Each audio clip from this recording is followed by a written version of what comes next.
रानी से जरिया हो सटी के सूता बजरिया हो सब कुछ दिन डाल किया दे आवल हो हरिया हो रानी से जरिया हो सटी के सूता बजरिया हो छुए नहीं दे जई से लागे भइल हानि बा छुए नहीं दे जई से लागे भइल हानि बा ऐसे काहे करे ए बोलो मुझे कब परेशानी बा ई कैसे हो गई ओ कान हुए तो अब निशानी बा ए बोलो मुझे कब परेशानी बा कौन दर्द हरे Music said Rakesh.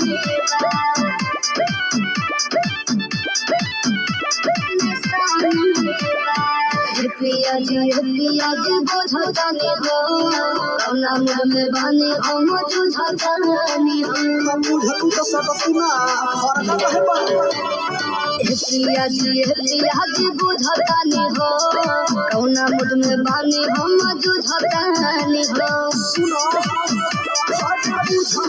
पूरिया हमारी धनिया काहे खातिर मिलिया बाजवनिया अपने मदद से हो गया न कहानी बा अपने मदद से हो गया न कहानी बा ए बोलो मुझे कब परेशानी बा काहे ओ भिखार हुए तोहरा निशानी बा ए बोलो मुझे कब परेशानी बा सब खेला बुझत नहीं करे जा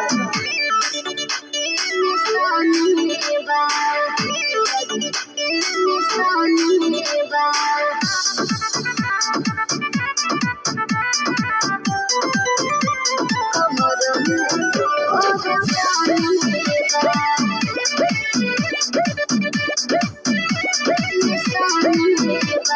जानो तानी हम सब जी रौरा करा में आइल नहीं ना बुझी हम सब कुछ दिन डाल किया दे पूछ नहीं तू पूछ जानो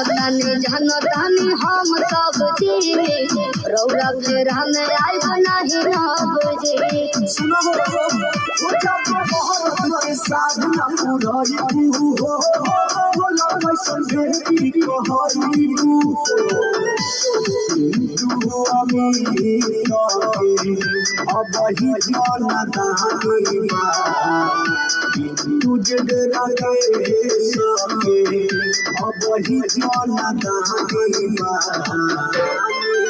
ए बोलो मुझे कब